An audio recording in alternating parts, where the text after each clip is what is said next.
Scott Jordan here again. It's Thursday, May 21st, and this is your COVID-19 update. Thanks a lot for tuning in, and thank you very much for the great comments I got from last week's video with the bow tie on. Can't do that every week because it's not that easy to tie bow ties, but I appreciate all the great comments I got, particularly about my dad. For those of you that knew Dick Jordan, you knew his bow tie, or that bow tie was his bow tie.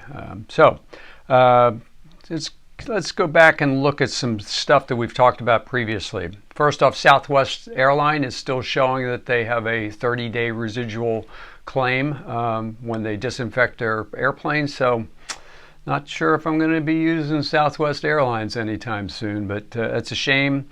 Went through all the channels that I thought possible to try to get somebody's attention over there on Twitter and a couple other avenues, but I guess it is what it is.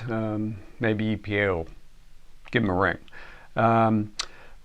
Those of you that get our Sunday sales blast, we put out a weekly sales-related email that goes out to 400 or 500 people every Sunday. And I've been, for the last 3 weeks, I've been talking about going back to business because this is the big weekend that everybody's going to be opening up again, at least in Pennsylvania, New Jersey. Everybody's very excited at the New Jersey shore to be able to get back on the beach and actually sit on the beach versus last weekend you could go to the beach but you couldn't sit on the beach. So everybody's looking forward to that. But we've been talking in the Sunday Sales Blast about what you need to do with your customers and how to help them get back to business. And one of the things that has come up is the fact that most customers, particularly in restaurants and business facilities, are very concerned about restroom quality. So if you have a customer who's going to be opening up, not only do they need to be disinfecting their facility and all the stuff that's involved with COVID-19 and complying with all the regulations for safe distancing and disinfecting, it's also extremely important to have a bathroom that's clean and smells good. So that's an opportunity for those of you that are dealing with customers that are opening their businesses back up. You can look back on the Bullen website down at the very bottom. There's a list of all the previous Sunday sales blasts there, and then you can also go into our blog and see those. So I wanted to cover today another frequently asked question that we get. And this one's about carpet care. There's a lot of people that are misrepresenting, or maybe they just don't know any better, that they think if their disinfectant product is effective against COVID-19, then maybe they can use that product for cleaning carpet. There's a lot of hard surface disinfectants that have a carpet cleaning claim on their labels. And they are a result of our product, RX80, and the original one was under the Clausen brand Dual.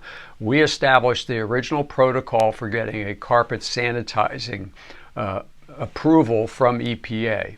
Part of the negative is this carpet sanitizing claim is only against odor-causing bacteria.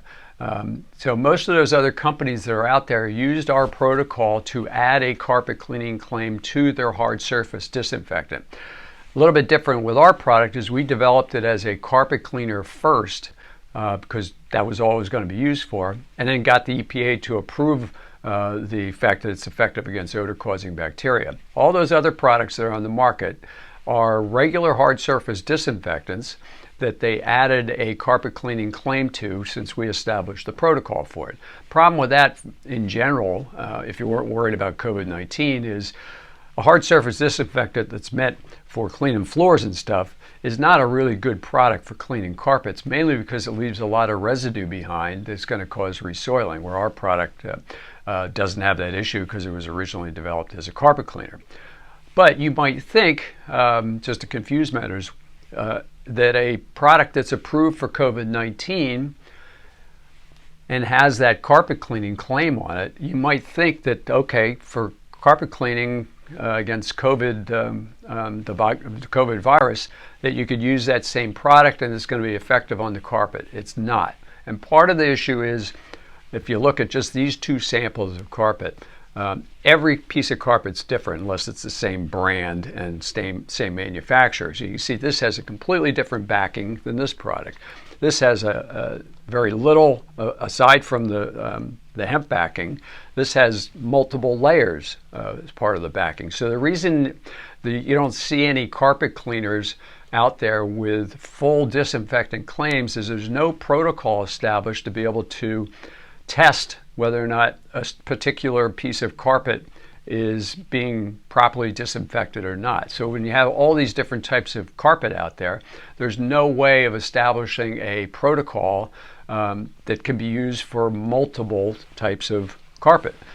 So that's why you see only products with odor-causing bacteria claims. So if your disinfectant product, like we have our 44 ACE and 44 HDQ, we have 8 or 9 products, concentrate disinfectants that are approved for COVID-19.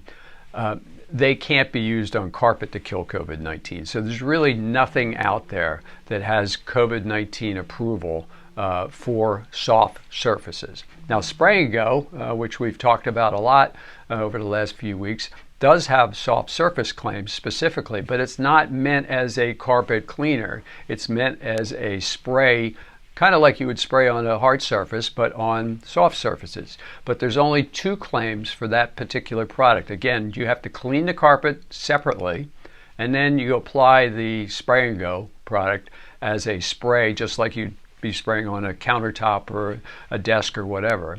And it's effective against two different bacteria, Staphylococcus aureus. It's easy for me to say. Staph is the easier way to say it. And then this other one is the I'm going to let the computer say it. Enterobacter aerogenes. How's that again? Enterobacter aerogenes. Enterobacter aerogenes. So there's 2 claims against staph and then that Enterobacter claim on soft surfaces. So those are the 2 that Bullen has to offer, neither of which are COVID related claims that you can make. So hopefully that kind of explains all of that for you in case you've had that question. Now we've hopefully satisfied that for you as well as any customer that might ask you about it.